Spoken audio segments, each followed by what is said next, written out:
Today we are diving deep into the elements of truly inspiring presentations. Ooh, that sounds fun. We've got a ton of great research to draw on, like hundreds of TED Talks, Yep. insights from neuroscientists, Yeah. communication gurus, yeah, the whole shebang. Cool. So get ready, because by the end of this, you'll be giving presentations worthy of a standing ovation. I'm ready. Let's do it. Awesome. Now, let me introduce our expert guide for this deep dive. Welcome. Thanks so much for having me. I'm so excited to be here. I am thrilled to have you here. Yeah. You know, when I was prepping for this episode, the thing that really stood out to me was the power of passion.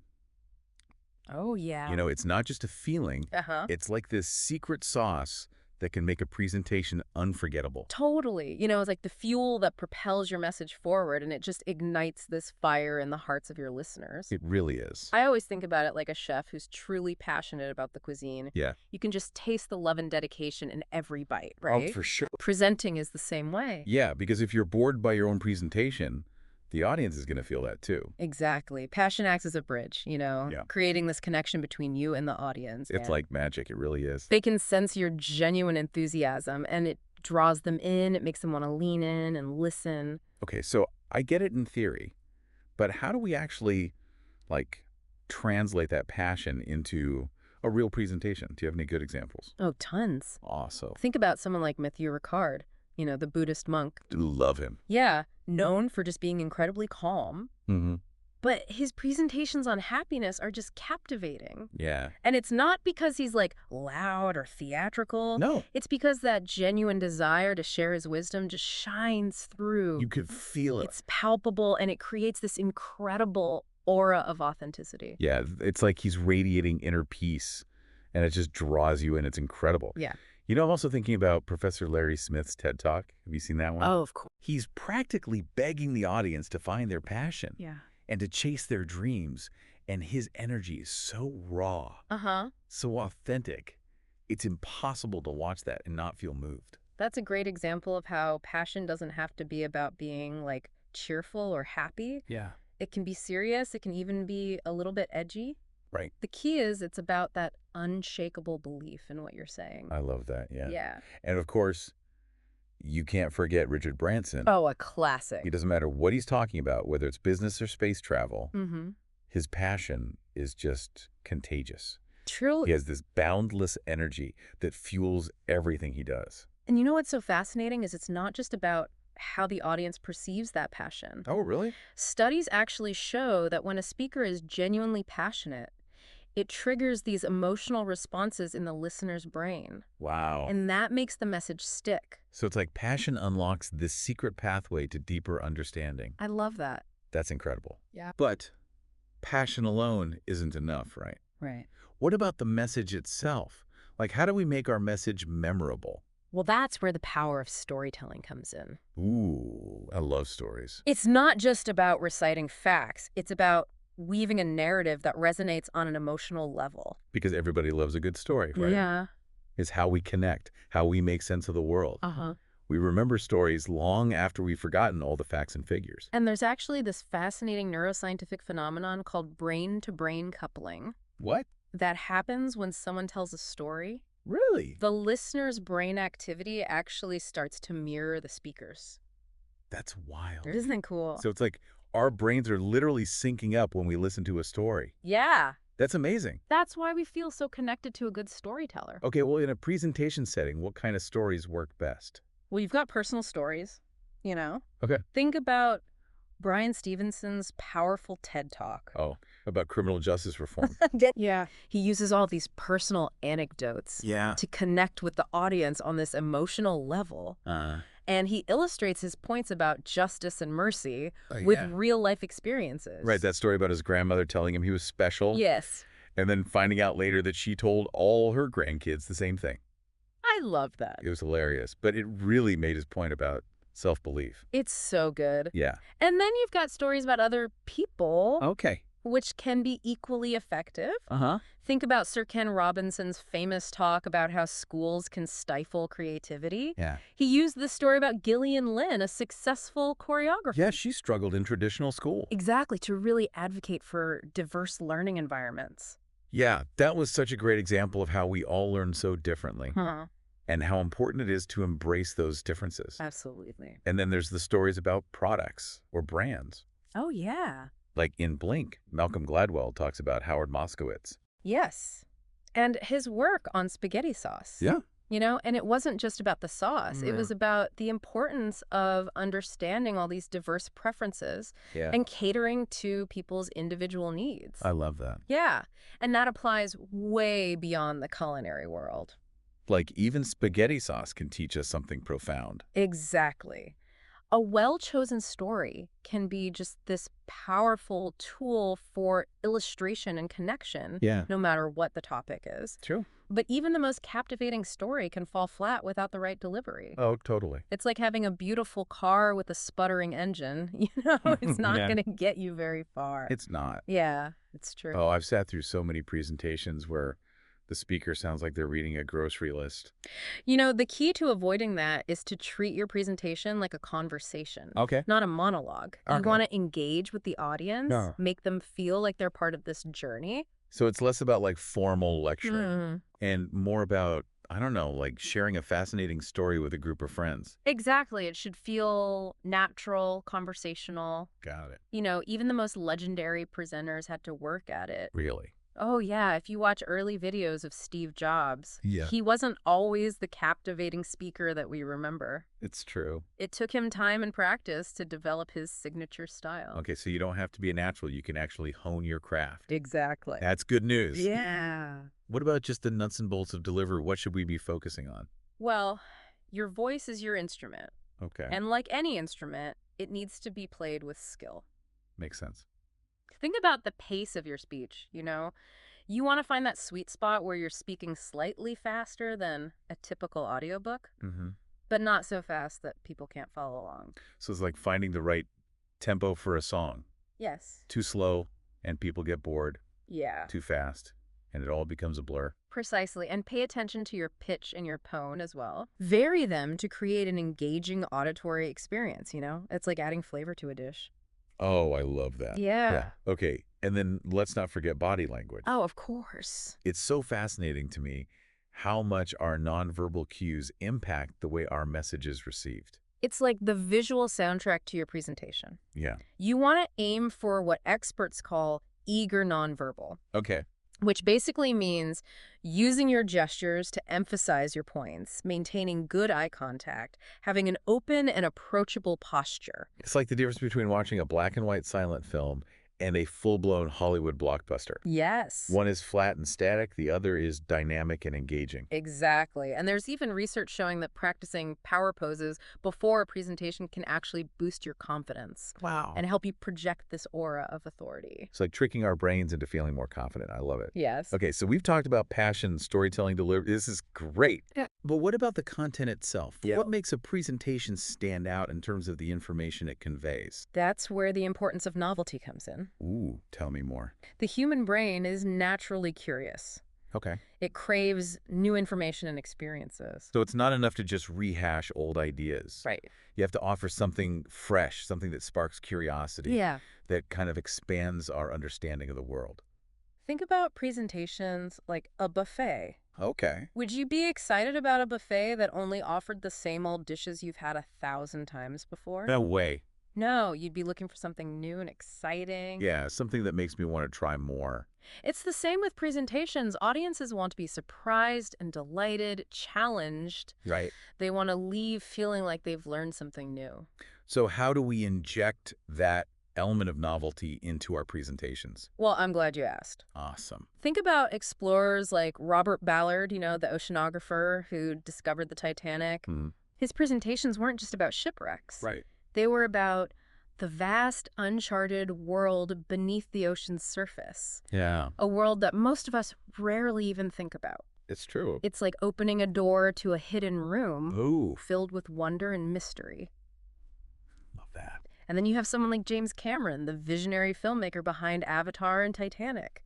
Yeah, his presentations are like mini adventures.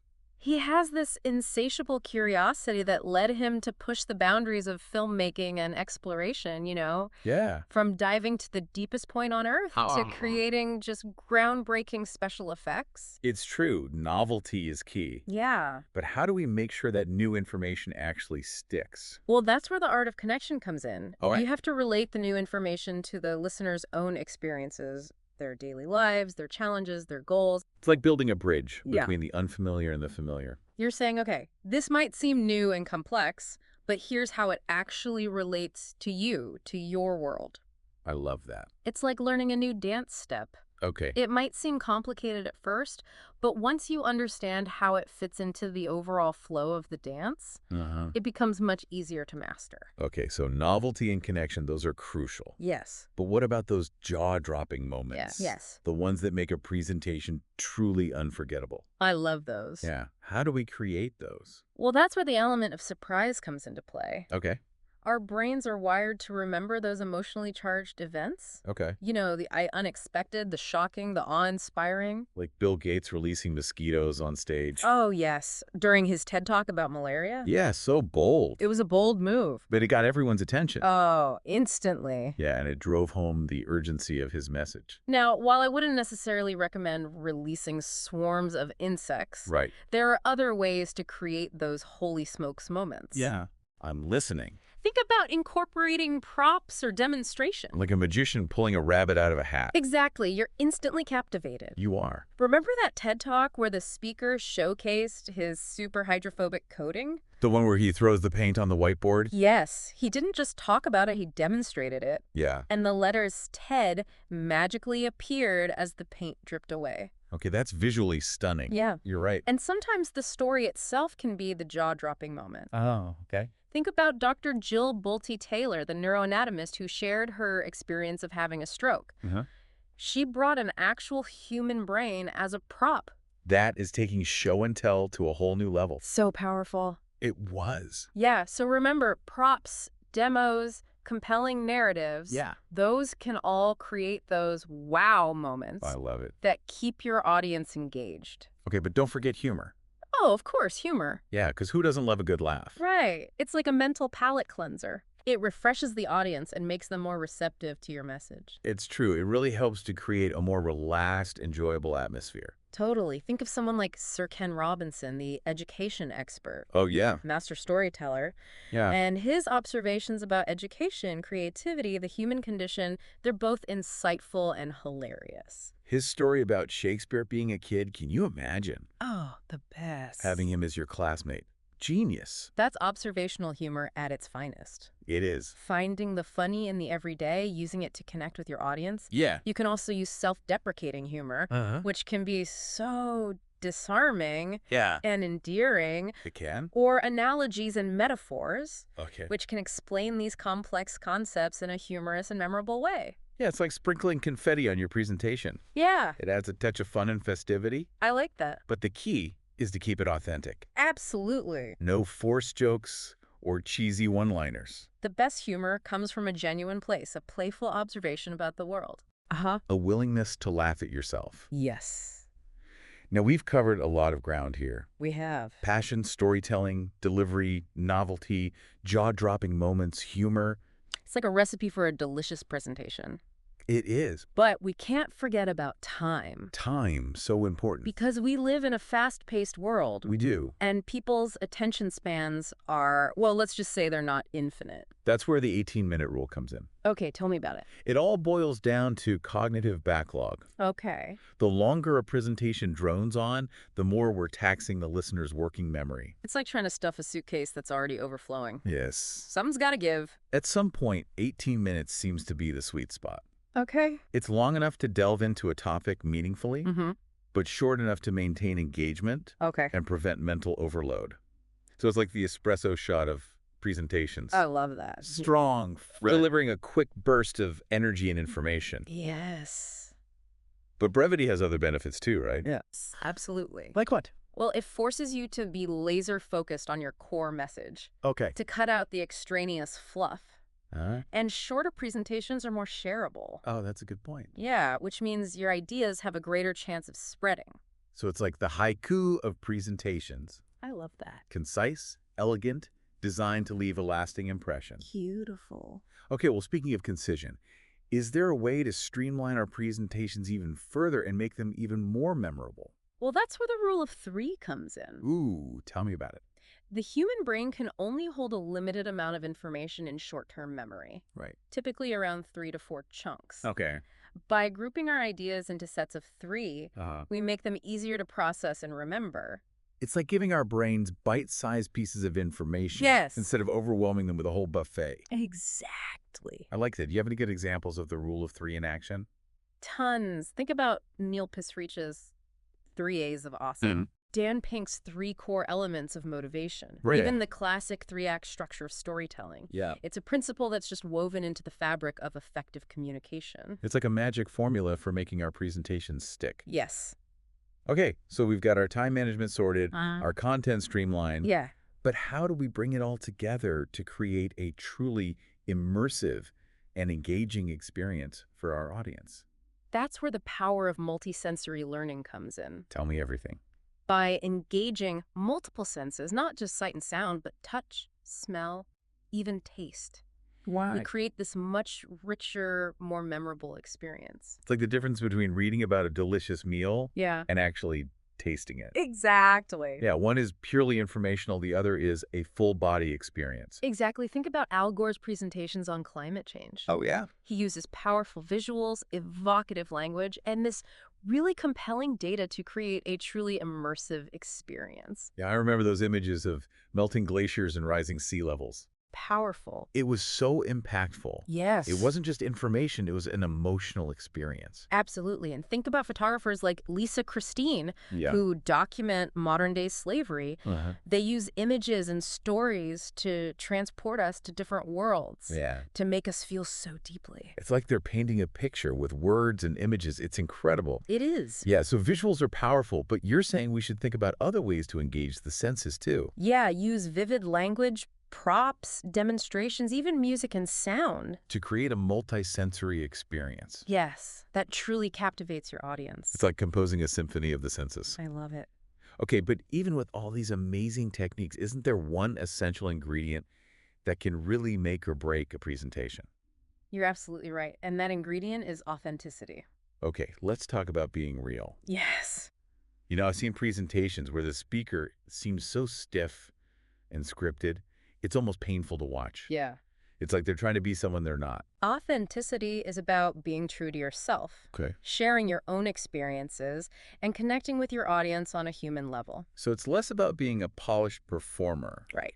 and more about being a genuine human being who's excited to share their ideas. Think of Sheryl Sandberg's TED Talk about women in leadership. Okay. She didn't just deliver statistics and advice. Right. She shared personal stories about her struggles and triumphs. I love that. It made her message relatable and inspiring. Yeah. Or Dr. Jill Bolt Taylor talking about her stroke. Yeah. Her willingness to be so vulnerable made her presentation so powerful and moving. It's true. Authenticity doesn't mean being perfect. Right. It's about embracing your imperfections. Yeah. Letting your passion and personality shine through. So it's like saying to the audience, hey, I'm not a robot. Yes. I'm a human being, just like you, and I'm excited to share these ideas with you. It's that human connection Yeah. that makes a presentation resonate, that builds trust, that inspires action. I love that. Okay, so we've got passion, storytelling, delivery, novelty, jaw-dropping moments, humor, brevity, the rule of three, multisensory learning, and authenticity. Wow, that's a lot. That is a lot. Yeah, It's like the ultimate checklist for crafting a presentation that truly connects. that is. But I have to ask, how do we overcome that dreaded stage fright? Oh, stage fright. Yeah, the butterflies Yeah. that start fluttering when the spotlight hits. That's completely normal. Is it? Oh, yeah, it's our primal fight or flight response kicking in. Oh, okay. But we can actually reframe that nervous energy as Yeah. excitement. Okay. So instead of thinking, I'm terrified, Yeah. tell yourself, I'm energized and ready to share these ideas. I love that. That's a great mindset shift. Yeah. But I'm guessing practice is key too, right? Practice is crucial. Okay. But it's not about memorizing a script word for word. Okay. It's about getting comfortable with the flow of your ideas, Wow. knowing your key points, and being able to adapt if things go off script So it's more like having a mental map Yeah. of where we want to go, not a rigid set of directions. Exactly. Okay. And remember, your audience wants you to succeed. They do? Oh, yeah, they're there to learn from you, Okay. to be engaged by your ideas. That's actually really reassuring. It is. Yeah, it's easy to forget that when you're up there feeling all the pressure. Absolutely. And the more you practice, Yeah. the more confident you'll become, and that confidence will shine through in your delivery. So as we're kind of navigating this deep dive into the world of captivating presentations, what's like the one piece of wisdom you want our listener to walk away with today? The most important ingredient in any presentation is you. Me. Your passion, your personality, your unique perspective. Okay. That's what will truly captivate your audience. So it's not about trying to be someone I'm not. Right. It's about embracing my own strengths and letting my authentic self shine through. Exactly. Don't be afraid to let your personality shine through. Okay. To inject a bit of humor. Yeah. To share your stories and experiences. Okay. That's what makes a presentation memorable. I'm already feeling inspired to put some of these ideas into practice. I love that. This has been amazing. Thanks so much for sharing your insights with us. My pleasure. Yeah. Remember, the world needs your ideas, so go out there and share them. Yes. With confidence and authenticity. I love it. Yeah. You know, it's funny. We often think of presentations as these big formal events like TED Talks or keynote speeches. Right. But really, these principles apply anytime we're trying to communicate an idea. That's true. Whether it's pitching a project at work or persuading your family to try a new restaurant or even just telling a good story at a party. Right. It's all about connecting with people. Exactly. So it's like having this toolbox filled with different communication tools. And we can choose the right tool for the job, right, depending on the situation and the audience. So let's say I'm ready to put all these ideas into practice. Okay.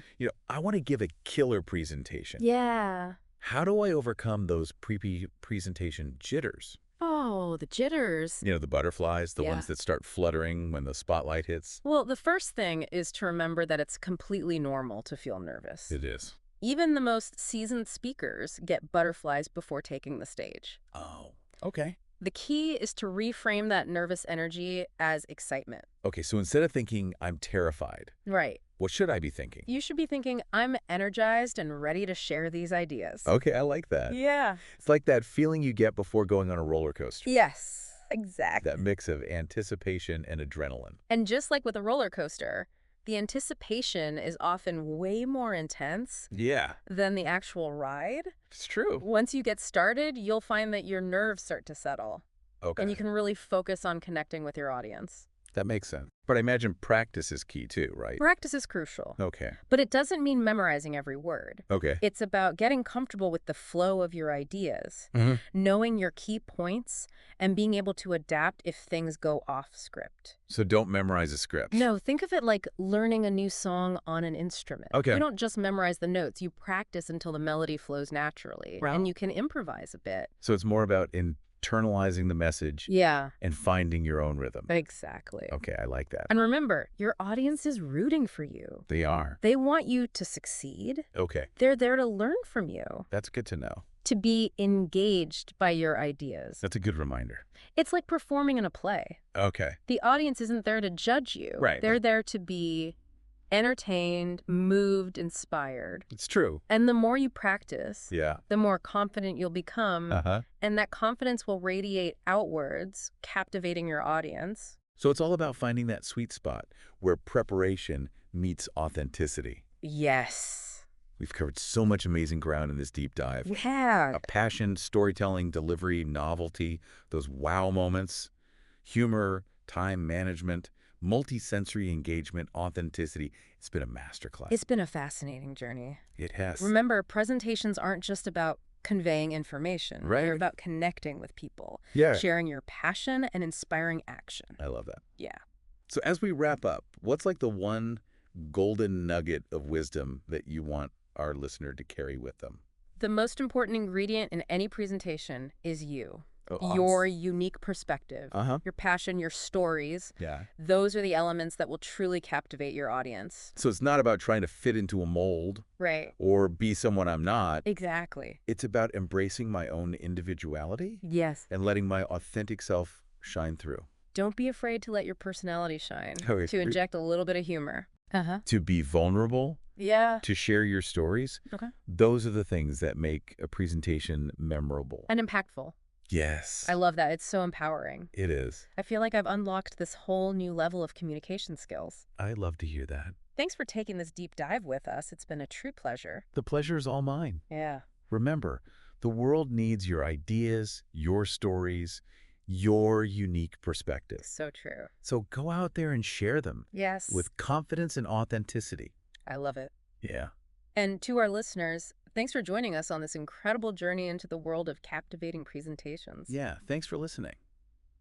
We hope you've gained some valuable insights that will help you become a more confident and engaging communicator. That's the goal. Yeah, in all areas of your life. Yeah. As you go about your day, we'll leave you with this thought to ponder. Okay.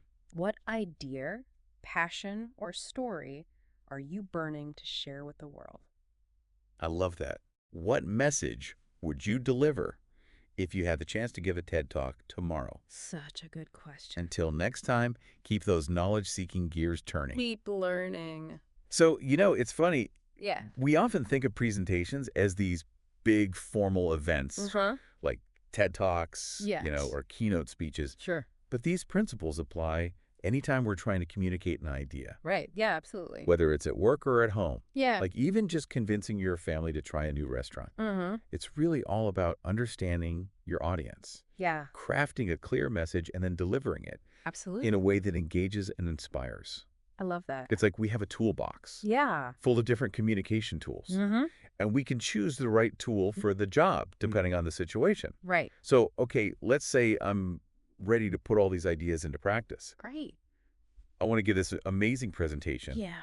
But how do I overcome those pre-presentation jitters? Ooh, Like the butterflies when the spotlight hits? the spotlight. I get so nervous. Yeah, the first thing is to just remember that it's completely normal to feel nervous. Okay, really? Even the most seasoned speakers, Wow. they get butterflies before taking the stage. Okay, so what do I do? Well, the key is to reframe that nervous energy as excitement. Okay, so instead of I'm terrified, Yes.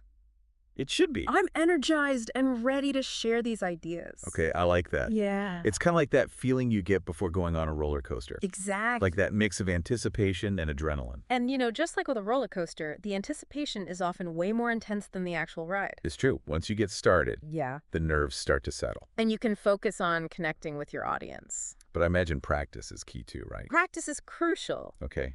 How do we practice effectively? Well, it doesn't mean memorizing every word. Okay, good. It's about getting comfortable with the flow of your ideas, knowing your key points, being able to adapt if things go off script.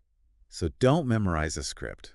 Think of it like learning a new song Okay. on an instrument. Uh-huh. You don't just memorize the notes. Yeah. You practice until the melody flows naturally, Right. and you can improvise a bit. So it's about internalizing the message. Yeah. Finding your own rhythm. Exactly. And remember, your audience is rooting for you. Oh, they are. Oh, yeah. That's good to know. They want you to succeed. Okay. They're there to learn from you, to be engaged by your ideas. I tend to forget that. It's like performing in a play. The audience isn't there to judge you. They're there to be entertained, moved, inspired. Right on. And the more you practice, the more confident you become. Makes sense. And that confidence will radiate outwards, I love that. captivating your audience. So it's all about finding that sweet spot where preparation meets authenticity. Yeah. We've covered so much in this deep dive. Oy. Passion, storytelling, delivery, novelty, Yeah. those wow moments, humor, Yeah. It's been a masterclass. time management, multisensory engagement, Yeah. authenticity. It's truly been a fascinating journey. It has. Remember, presentations aren't just about conveying information. Right. They're about connecting with people, Uh-huh. sharing your passion, and inspiring action. Well said. So Yeah. as we wrap up, what's the one golden nugget of wisdom you want our listeners to carry with them? The most important ingredient in any presentation is you. Me. Your unique perspective, Okay. your passion, your stories. Yeah. Those are the things that'll captivate your audience. So it's not about trying to fit into some mold Right. or be someone I'm not. Don't be afraid to let your personality shine. I like that. to inject a little humor, Mm-hmm. to be vulnerable, to share your stories. Oh, Those yeah. are the things that make a presentation memorable and impactful. This is so empowering. It is. I feel like I've unlocked a whole new level of communication skills. I'm so glad. Thanks for taking this deep dive with us. It's been a joy It's been a true pleasure. sharing these insights with you. Yeah, remember the world needs your ideas, your stories, your unique perspective, so go out there and share them. Yes, with confidence and authenticity. And to our listeners, Thanks for listening. thanks for joining us on this incredible journey Yeah. into the world of captivating presentations. Uh-huh. We hope you've gained some valuable insights That's the goal. that will help you become more confident Yes. and engaging communicators Yeah. in all areas of your life. All areas. As you go about your day, we'll leave you with this thought to ponder. Okay. What idea, passion, or story are you burning to share with the world? Ooh, such a good one. What message would you deliver if you had the chance to give a TED Talk tomorrow? I love that. Until next time, keep those knowledge-seeking gears turning. Keep learning.